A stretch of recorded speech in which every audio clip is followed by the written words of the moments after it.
And hopefully that worked because I've never done that before. So, oh, here we go.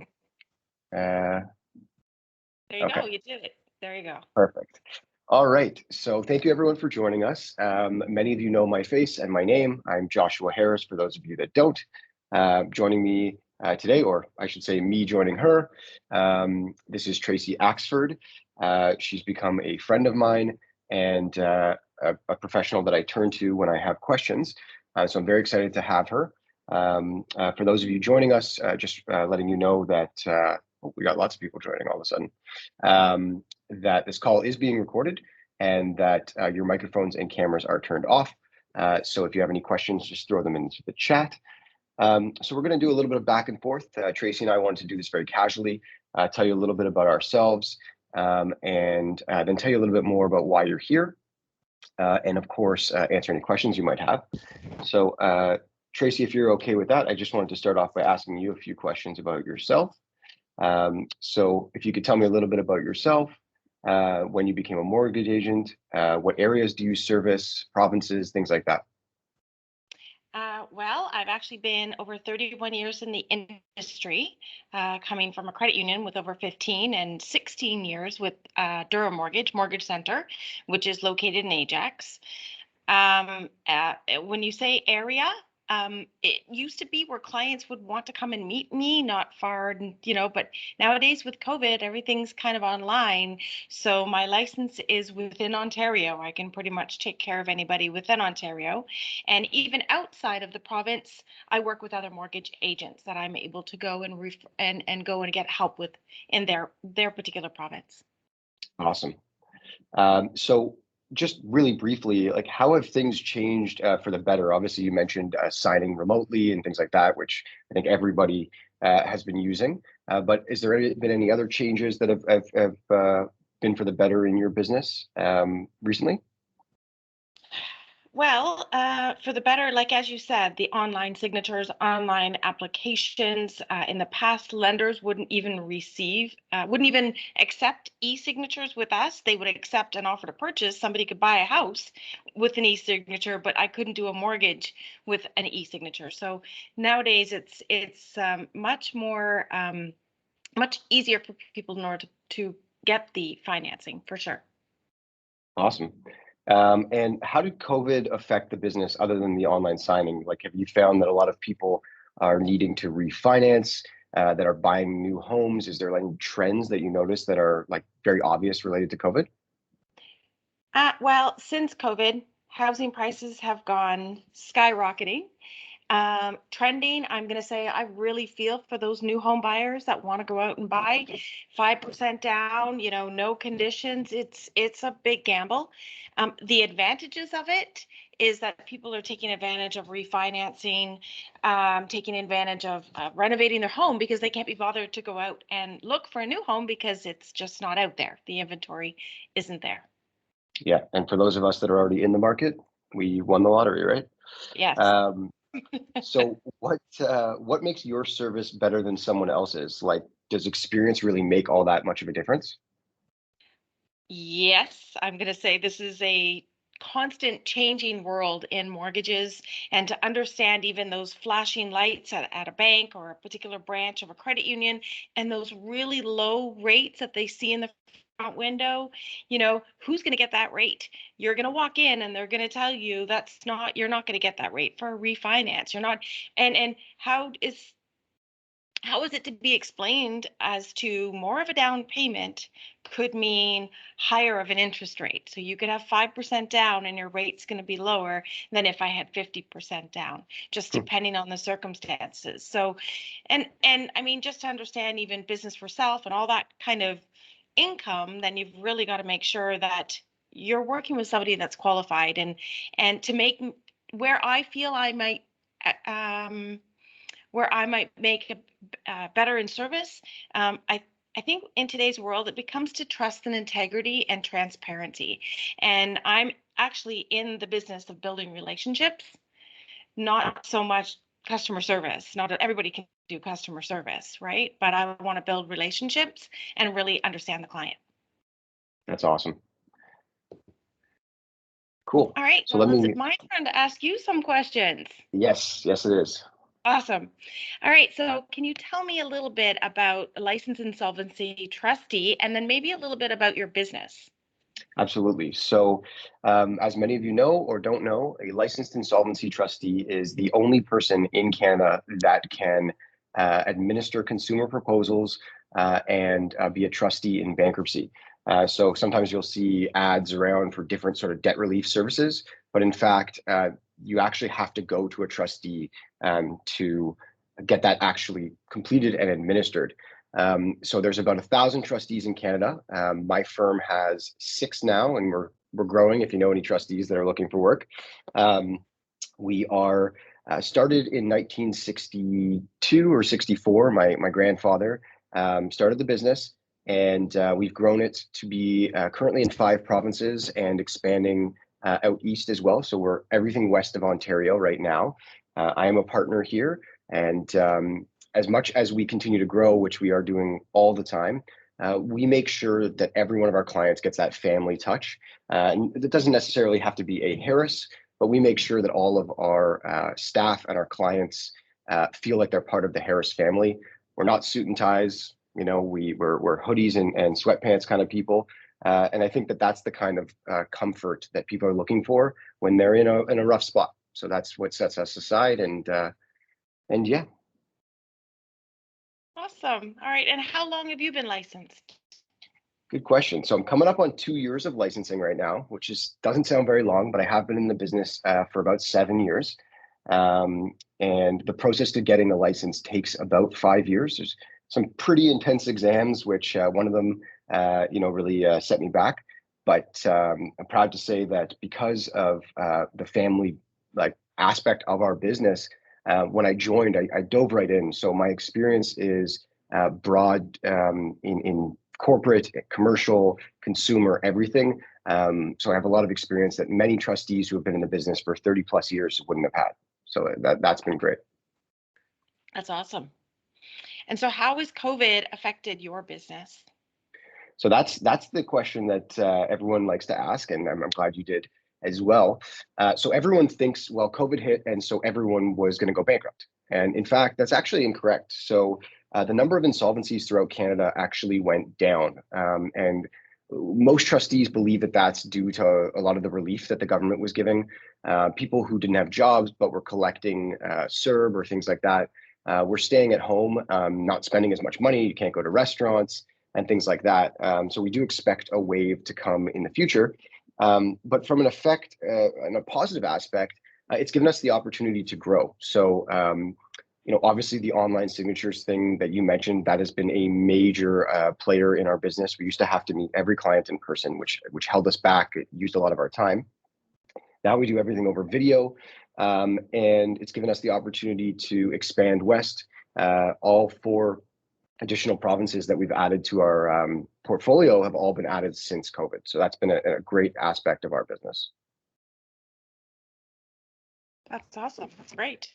And what makes your service better than any other trustee service? So just like you, it's all about relationships. Like I mentioned at the beginning here, sort of that family aspect, not being a suit and tie, and really giving our clients the respect that they deserve. I think that's, when we get feedback from our clients, it's usually 2 things. It's one, they're treated with respect and with privacy. And the second thing is that we have the experience that is necessary to get these files done and really help these people. One of the things I always say is, we have an office in, let's say, North Bay, for example, and a trustee who's been in North Bay for 30 plus years may not have experienced all of the little intricacies of someone that has been practicing in Southern Ontario, because we have, such a greater population. So when I help somebody that's from, up north or out west or whatever it is, I get to bring that combined experience of my team and make sure that they're getting the best answers and service. And we're getting tons of positive feedback. So we're always looking to keep that going. That's awesome. And I find with COVID, as probably same thing in my industry, it's because of online, and most people are working from home, you might have kids in the background or a cat or a dog. And I think it's almost like everybody realized we're real people. We're not just sitting at a desk doing a job. We're real people, right? I think that Exactly. makes a big difference. So you kind of answered my next question about what does experience really make a difference? You answered that, but I'm going to add one. And I know you're going to have an answer for this. Tell me the difference between credit counseling and a consumer proposal or bankruptcy. Absolutely. So credit counseling would be an informal option where someone can they cannot reduce their debt. They might be able to freeze their interest, maybe, but it's an informal contract between the debtor and specific creditors. While as a consumer proposal or a bankruptcy is actually under the federal law, all creditors are involved. They're all treated equally. They share pro rata, and we can actually have the opportunity to reduce debt by sometimes up to 80% or more, depending on what option they choose. So, we always encourage people to go with the informal option if it's something they can do. But the actual reduction of the debt is where we have a difference in power. Okay, awesome. Thank Yeah. you. So I let's know that's a curveball, but I had another question on here. I just thought of it. So I love curveballs. Don't worry. So let's dive in a little bit more into the mortgage business here, and then we'll sort of circle back a little bit about insolvency. Who do you get your mortgages from? Is it tier 1, 2, 3, private? Like, how do you get your money for the people? all the above. So I go to scheduled banks, I go to investment companies. There is private, which could be an individual or several individuals. And then there's kind of like there's that in between kind of what we call a B lender, where the rates are still going to be good, but maybe there's some what I call colorful credit. Maybe there is a proposal that we want to pay out. I even had an interview today with an equity lender that said that they would even refinance somebody's mortgage without paying out the proposal, Interesting. which I don't know if that makes sense, because why would you not want to pay it out to get out of it sooner off your credit? But for whatever reason, I don't know, maybe I'll encounter that one day. So Yeah, tell all the them to pay above. out the proposal. Yes.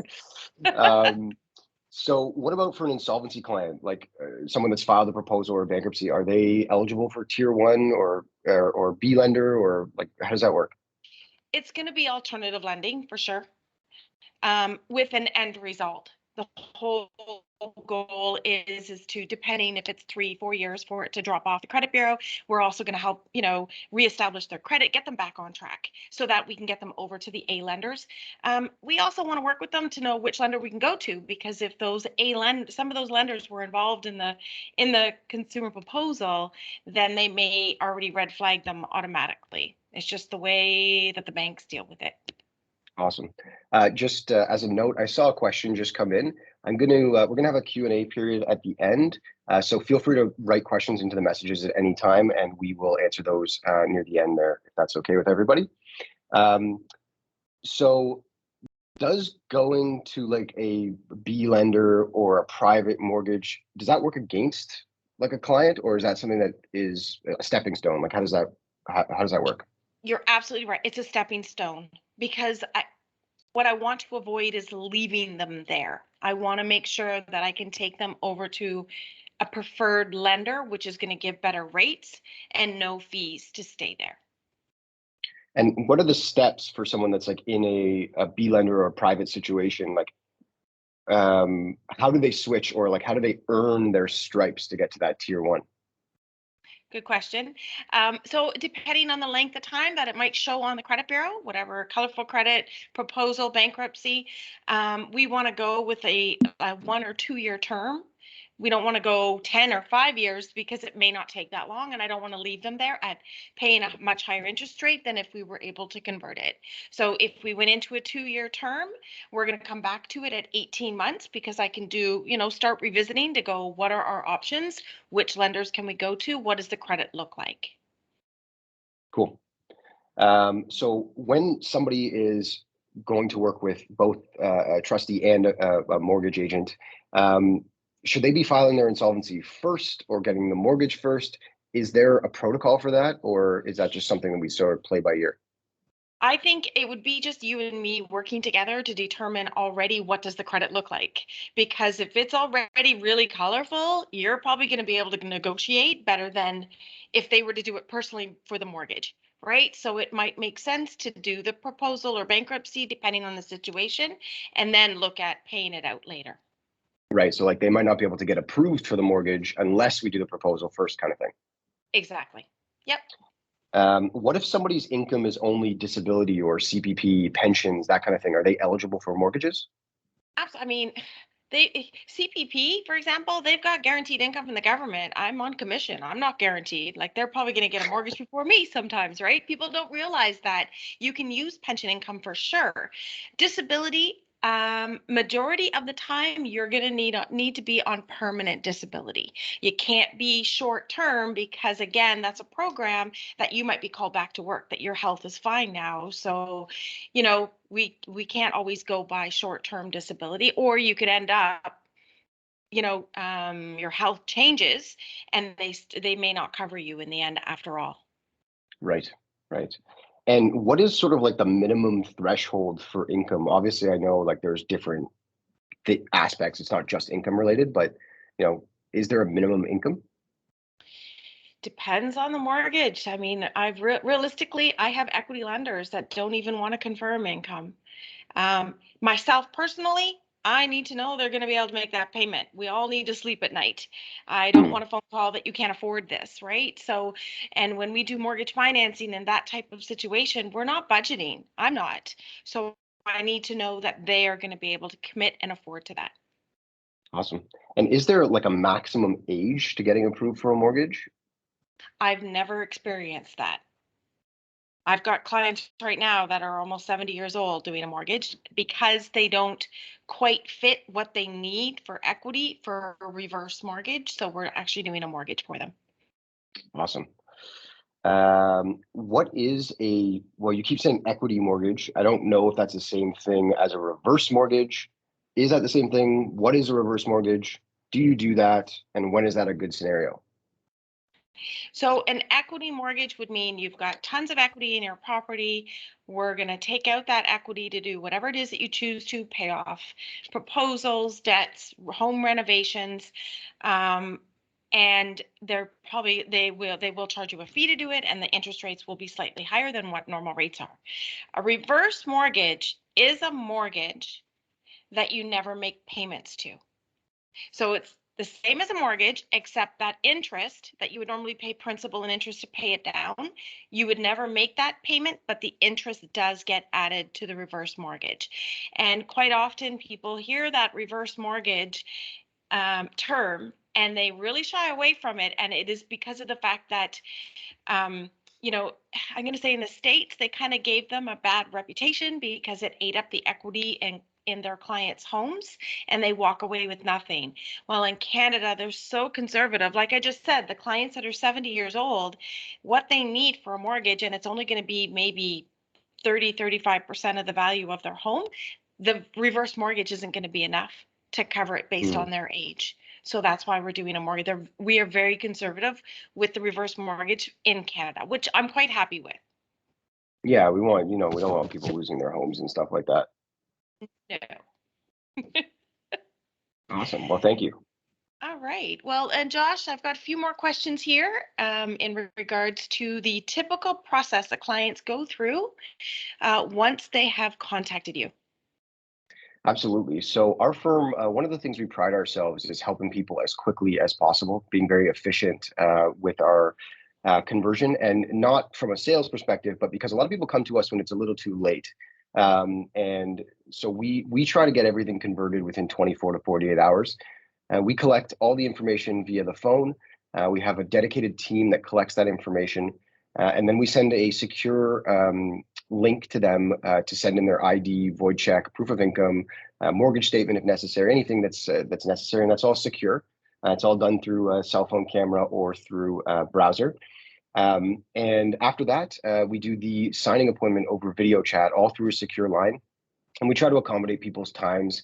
We work evenings and weekends, and thankfully, because we're spread across the country, it gives us the opportunity to have, a BC trustee do a sign up with somebody at 8 o'clock at night in Ontario. So we really try to work with the client and get them get that stuff resolved as fast as possible. Where there's a garnishment or a court order or something like that. Okay, got it. Awesome. And what is the difference between a consumer proposal and bankruptcy? And then how do you decide which one or route that the client would go? That's a really good question. So there's a few different aspects that separate a CP and a bankruptcy. The first thing is that bankruptcy is a court-driven process, meaning all of the rules and everything is done through court. And if there's any issues, it goes to court. While as a consumer proposal is actually accepted by the creditors. So it's basically we make an offer to them. They have a 45-day window in which they can vote. And once they've accepted it, it stays the same. While as in a bankruptcy, there could be a fluctuation of income that changes it and things like that. Generally, when we're deciding what the best recommendation is, we always make the client aware of all their options. And that includes credit counseling, an informal option, as well as their formal options. There's a few times that we'll tell someone a bankruptcy is the better option. If they have a super low income, like $1,000 a month or something like that. If they're elderly, because the bankruptcy is usually a quicker process, or if they just have like an absurd amount of debt. Because in a proposal, although we can usually reduce your debt by roughly 70%, if you've got $250,000 of debt, that's still a big payment you're going to have to make every month. So if someone had a business that failed and they owe HST, something like that, oftentimes we'll talk about the bankruptcy option. But we make sure that the client is truly the one deciding, and that's part of our role and our ethical code. Okay, awesome. And how long is usually the bankruptcy process? So a bankruptcy is very dependent on the person's income and assets. If it's a first-time bankruptcy and the person has very low income, they're looking at a 9 months discharge at the end of that 9 months. But a bankruptcy can last up to 36 months plus the need to get a court order. So if it's a second or third bankruptcy, if they've got very high income. So unlike a proposal, which has a maximum length of 60 months, which is 5 years, a bankruptcy is very much driven by ever-changing facts. Okay. And what debts can you not roll into a bankruptcy? That's a good question. So the list is pretty short, but also long when you try to explain it. So I'll hit the good ones. Anything fraud related, anything like a fine, a penalty, a retribution order, anything related to physical harm. So, if you got in a fight and you assaulted somebody and they got a retribution order against you for that, that cannot be included. But if you get in a car accident and you hit a pole and the city sends you like a bill for that pole, that can be included. The other thing that comes up super often is student loans. So if a student loan is less than 7 years old at the time, like you haven't been out of school for more than 7 years at the time you file that proposal or bankruptcy, that debt will not be eliminated. And last, but certainly not least, is child support and spousal support. So those are surviving. And to be honest, it's one of those things that I actually am very supportive of. I think it's really important for people to pay their child support. I've had some friends that didn't get support from their parents when they were growing up, whether it was a father or a mother, and it's very difficult. So that's something that we promote and we encourage people to pay that support. Okay, got it. And how do clients keep their home if they're going to file bankruptcy? So bankruptcy is a lot more difficult. So what we need to look at when somebody is filing for a proposal or bankruptcy is we always do an equity calculation. So whether we get a letter of opinion, and a full appraisal, or we use a tool called Purview, we look at the value of the home and we take off any existing secured loans on that home. And then we look at the equity. Now, if there is significant equity, like above $10,000, they're going to need to buy that back through the bankruptcy. Sounds a little bit weird, but basically they need to send the money to the trustee and we'll send it to the creditors. Because a bankruptcy is so short and condensed, this can often be very difficult. If you've got 50,000 of equity, you're going to try to make $50,000 worth of payments in a very short time. That's where a second mortgage or something like that might come into play. But in a proposal, you'll have the opportunity to pay that off over 5 years. And that's why when somebody does have equity, we're always encouraging them to go the proposal route. It's just a lot less taxing on the debtor themselves. Okay, got it. And what if one spouse files bankruptcy and the other one doesn't? Does it affect them at all? Absolutely not. A funny little story I'll tell you right now. I had done a proposal for a gentleman, a bankruptcy for a gentleman. He owned a yoga studio and it failed for whatever reason. He had an issue with his partners. And his wife came in with him to the consultation. And she sat on the other side of the room. And I was like, no, come, like, join us. And she said, no, I don't want anything to do with his debt. Don't put me in jail because he didn't pay his bills. And I said, first of all, nobody is going to jail. Okay, this is Canada. We have great laws when it comes to debts and debt relief. And your spouse, the only effect on your spouse really ultimately is when you're looking for a mortgage or something like that down the line, if they have to look at your spouse, right? If you need that cosigner, if you need that second income, that's where it becomes an issue. But the spouse's name is not on any documents. They're not affected in any way. Nobody knows, nothing like that. Okay, got it. And the end goal at the end of the proposal or bankruptcy is to get discharged. What could stop them from being discharged? So in a proposal, if you don't make your payments, you're not getting your certificate of full performance. That's basically it. There's 2 counseling sessions that are mandatory as part of the process. So people are obligated to do that. If they fail to do those counseling sessions, of course, they won't get their certificate. In a bankruptcy, the additional items would be not filing your taxes. So I didn't mention that before when we were talking about the differences. In a bankruptcy, taxes are done by your trustee, but not in a proposal. So if they don't provide us the information, if they don't attend court, if it's mandatory, if they don't make their payments, if they don't give us information about their income throughout the process, they're not going to get their discharge. So it's very much, the bankruptcy has a lot more nuance to it and a lot more communication with the trustee. While as a proposal, it's basically just like make your payments. Okay, got it. And how do you work with clients to rebuild their credit? And at what point do they start rebuilding the credit? That's a really good question. Our clients ask us every day. We have a few different ways to do it. So in a proposal, we encourage them to start rebuilding their credit right away, as soon as they file, by obtaining a secured credit card, by downloading Borrowell, which is an alternative to Credit Karma. If you're unfamiliar with it, it just uses Equifax instead of TransUnion. So we encourage them to make sure their credit report is correct. We work with them through the counseling sessions to ensure that they're obtaining new secured credit. We're referring them out to people like yourself who may be able to get something on their credit report that's going to work positively, vehicles, mortgages, things like that are going to have positive reflecting on their credit report, and certainly ensuring that their credit report is properly reporting everything. When it comes to bankruptcy, generally we tell them to wait until they're discharged. We don't want to create any additional issues. Like I said, the majority of bankruptcies we file are by people that have extremely low incomes. So we don't want to create a new issue and have to work out from there. Okay, awesome. And have you seen clients in a situation where they've had to sell their house because they could not maybe go through the bankruptcy process? Absolutely. We see foreclosures all the time. And what's interesting about foreclosures is as long as the foreclosure notice has been issued, they can file the bankruptcy right away. And even though they might have like 60 days to get out of the house or whatever,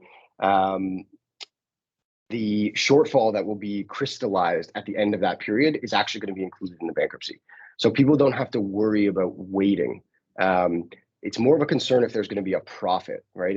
If you're going to sell your house and you're going to make $90,000, whether you do that before or after filing a proposal, like you're going to have to tell the trustee, and we're going to have to work with you to make sure that that information is presented to your creditors, because that's considered a cash asset at that point. Okay, awesome. Yeah. So I've got a few more questions for you. Can an undischarged bankrupt get approved for a mortgage? I'm going to say 99% of the lenders, they will approve you with the condition that it's going to be paid out and discharged. And if you happen to have a bankruptcy and it was discharged yesterday, I do have lenders that will lend to you tomorrow.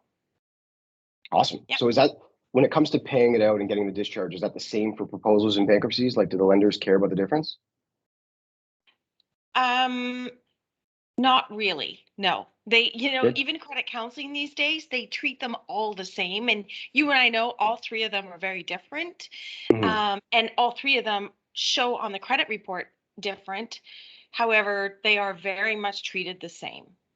I find the same thing in the car business. It's very interesting. I guess they're focused on their niche and they don't want to learn about the rest of the stuff. So No, I could see exactly. sometimes it works in the client's favor, right? Yep. So can a mortgage be used to pay off a proposal? Like if we sort of went over this already, but like can someone go refinance and then to pay off their proposal, like with that being their intention? Yep, absolutely. Yep, if that's all they want to do. So I just have clients I just did that with, where they had their existing mortgage, the proposal we paid out, and we also did some home renovations. And they were so surprised, thinking, we'll never get credit again, so I'll never be able to do the renovations. And I was like, here you go. Yep. Awesome. So does the lender care if the person's actually making their proposal payments on time? Like, do they reach out to the trustee to get like a statement of what's going on? They do. They will ask for even credit counseling. They will ask that, they'll ask for the history or a letter from the trustee to confirm that it was paid as agreed. And what if they're like missing payments, but they're like 2 years into the proposal? Like, are they unlendable? No, no, they can. They're going to charge them higher rates because of Mm, more risk. That's all. So in a perfect world, we have repayment history without any problems, and the rates are still quite good. Once you start showing late payments on a proposal, and it's probably because you previously had late payments on credit cards and so forth, that's when they're gonna charge you more for it because they're taking more risk. right, right. That makes sense. Do you have any like specific stories or a story you want to share that sort of like ties all of this together? Actually, you and I have a story together because you just referred some clients to me where you kind of said they might do a reverse mortgage, and that's the clients that are close to 70 years old. And be surprised, like they have good income, and I didn't need to do a reverse mortgage. Oh, wow. But they had a ton of, and mainly secure debt, because they had an existing mortgage with their bank, and then the bank also gave them tons of, even though it was secured because they had a collateral mortgage, they had 2 or 3 lines of credit, they have credit cards, and that you can't put into a proposal or bankruptcy because it's secured against the property. But Right. I was able to take the 9 or 10 things that they've been paying every single month, put it into one mortgage, and based on their current mortgage payment, forget the rest of it, it matches their current interest payment that they're already paying. So Wow. based on what else they were paying, probably $2,000 or $3,000 difference, they're saving money in the end, and they're all cleaned up, and they feel really good about it. So yeah. That's awesome. And they actually never filed the proposal, if I recall correctly. No, they did not. Right Because on. I mean, they came to you and you said, "Listen, you got too much equity. Well, what are you Yeah. doing? You're not. This doesn't make sense." So, yep. Awesome. That's great. Thank you for that information. Do you have any like stories you want to share of how you've helped clients and? Well, all my clients are so satisfied. No, I have a very interesting one. It actually didn't end up going through in the end. But what happened was this woman, she had separated from her spouse for whatever reason, and she had a home with not a huge amount of equity, but enough that she could have qualified for a mortgage. But she had been rejected several times. So what we did is 100 cents on the dollar proposal, which is basically where we offer the creditors recovery of their full debt, but over a 5-year period with no interest or fees. The proposal got accepted, and then I got a letter from a lawyer who was representing a private mortgage from them, or second mortgage. And basically, the letter said, this mortgage has been expired for over a year. And although she's making her payments on time, we're going to sell her house out from under her because we don't want to give her a mortgage anymore. And I had to call her and explain to her that just making your payments doesn't mean you're in a mortgage. If it's expired, it's expired, and they're foreclosing on your house. So what we did is we acted super fast. We got a mortgage broker involved. This was prior to meeting you, Tracy. And we got basically to the last step, and the only problem was the appraisal came in too low. And so she ended up, I think she lost her house in the end, which was super unfortunate. But had she explained this to me at the beginning, we would have avoided the insolvency entirely and tried to get her a mortgage like right off the bat to replace that second. So I think she was just not thinking straight. So, but certainly there are all types of different people that we see. And what's really important to remember is that, you know, it's good to get ahead of things, but if it is too late, it's not too late. There's always somebody that's going to help you. And both myself and yourself, well, I can speak on my behalf. Like we're there to help people even in the worst cases. And it seems so far with you that you're the same. Yeah, oh, absolutely. I mean, I've got a client right now, I'm redoing her mortgage. She went to credit counseling, and then a year later, she did a second mortgage to pay out the credit counseling. And now we're tying it all into one where 2 years ago, she didn't have to go to credit counseling actually, if Mhm. she had just come to me. But I don't know. Sometimes I just wonder if they are directed in a certain way, or they read something or information and they think maybe that is the best route. And I get it, but Mhm. I would like to think that I'm pretty open, and I'm not here to judge. Like, stuff happens in everybody's life. Nobody's perfect. If we were, we'd all be bored. So, and so I just, that's why I hope where I've connected with her again to say, hey, you can trust me. Make sure you come back to me next time if there's any kind of hiccups or concerns. Yep. Yeah, it's not always about making money, it's about helping people. Yeah, that's the end of the day. Like when I look at, what I love doing, I love to help people, whether it be mortgages, business, whatever. But I'm just fortunate it's mortgages and I love doing what I do. There you go. So we've got some questions in the question box here if you're ready to get started on these. Absolutely. Looks like the first one's directed at me. So can you tell me a bit about someone who enters into a consumer proposal and then refinances and pays out their proposal almost immediately? Is there any risk or consequences to this? That's a really good question. So thank you for that. There is no risk, certainly.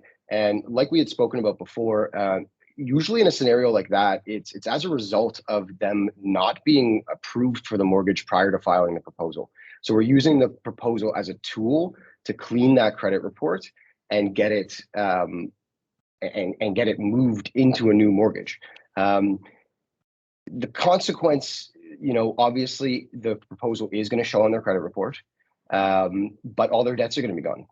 So they shouldn't be really needing, a solid credit report. They're going to get that refi, so they should have some cash, and that's really the benefit there. So if anything, I think that's actually a good plan for people. It's not something that should be viewed as negative. Yep, absolutely. And looks like we got another question here. This one's for you. What are the typical fees that go along with a B or private lender? B lenders and even private, they're going to be anywhere between 1% to 2% of the mortgage. If it is mainly in equity, you're looking between 2 and 3%. But sometimes that equity lender will negotiate a lower rate with a higher fee, or a lower fee with a higher rate. So it's just working out the numbers to see in that 1 to 2 years time frame which one makes more sense. Let me add a little bit to that question as well. I've seen a scenario where someone goes to a B lender, I think it was B or maybe private, and they we're going to borrow 500,000, but they only got 400,000 in their account. And is it safe to assume that those are the fees there, that 100 grand or whatever the number is? I've seen documents like that with brokers. I will just say with myself, with Durham Mortgage, I'm totally transparent. I provide a Schedule A and I break down exactly the fees associated, because quite often those type of lenders, they're going to also have their own lawyer. So they're going to have their own lawyer fees, and then the client has to have their own lawyer for independent legal advice. Then they're going to do holdback on property taxes. Then they're going to pay out the debts. The other big thing that a lot of mortgage agents don't ask a lot of these alternative lenders is, after your 1 or 2 year term, what happens if they are not able to go and take it to the regular banks or whichever? What happens? Well, they will renew, but then what are the fees? Mm, Right? And are they going to add? I mean, if it's a $500,000 mortgage and they're going to add another 1% fee, that's $5,000, right? right. Like, do I have to come up with it? Will they add to it? And that's where we want to, I quite often want to know which lender are we going to, just in case this happens. And I want to reassure the client, some of the alternative lenders, which wouldn't be a 1% fee, it'd probably be a $300 renewal. They're going to renew as long as you're making your payments. That's not a problem. It's about me working with them to see if we can get them over to the A side. Awesome. Looks like we got some more questions coming in for you here, Tracy. What happens when there are debts listed on the credit bureau that the lender requires to be paid out, but are included in the proposal? So I think, if I could clarify, sometimes the credit bureau will not update properly. So let's say someone has a Capital One card. It's clearly on the proposal documents. They go to get a mortgage. The broker or agent or lender pulls a credit report, and boom, Capital One derogatory. Yep. What happens? So, or you have the other one where you guys have sent them the discharge papers and listed everything, and you tell them to send it to Equifax, and they don't do it. Right? Same thing. Or if there's a mistake because Equifax didn't do it, usually I get the bankruptcy proposal documents to confirm it was paid. I have a special form that I complete with Equifax or whichever credit bureau, and I send it to them. There's a small fee that I pay to get them to make the correction. Or if the client didn't send it through, to get them to update it, because I know what has to be done before I send it to the lender. Now, I just had one where I was concerned with rates and it hasn't been updated. So all I did was I sent it to the lender to secure the rate, and then I sent them a copy of the proposal to confirm that what was showing on the credit bureau was actually paid based on what was in the proposal. Yeah, Awesome. it's just providing proof, that's all. Great. We've got a client here. I believe she's a client of mine, and she's asked, my mortgage is becoming due this fall. I am in a bankruptcy situation. What is my option now? Can I get my mortgage renewed? My mortgage was not part of the bankruptcy, just my debts. Can you advise me? If all you want to do is renew it, they will renew automatically. Depending on the lender, I mean, they all know that there was previously a bankruptcy. They will know. They have been provided confirmation. So they'll look at your credit probably before the renewal. And when that renewal comes out, your rate may not be as discounted as somebody without a bankruptcy. But that's to know the lender and then what your options are. And if you still have anything outstanding, then it could be an option to consolidate. But to go and make changes to the mortgage, you may not get approved at that particular lender. You might have to venture somewhere else. If all you want to do is renew it, you want to make sure that those interest rates are comparable to what they're offering everybody else. Awesome. Yeah, we tend to tell people as well, like, renewing is easy. It's refinancing that's difficult. Right. So I don't see any more questions. Does anybody want to add any questions? We'll wait a couple seconds here. I did want to say thank you so much, Tracy, for taking the time to do this with me. This was obviously a pleasure, and we had a great turnout of people. So thank you to all of our guests. I did mention at the beginning, some people may have not heard, this is being recorded and will be posted onto YouTube for the rest of our clients and anyone else that you want to share it with. That's really exciting for us, and this was a great opportunity. On YouTube, I will also put Tracy and my contact information.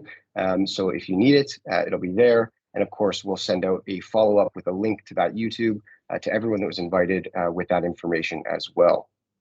Yeah, this was awesome. Thanks, Josh. I always like learning more about your business, but I will tell you, I don't need to know that much. I'll just send them your way to figure it out.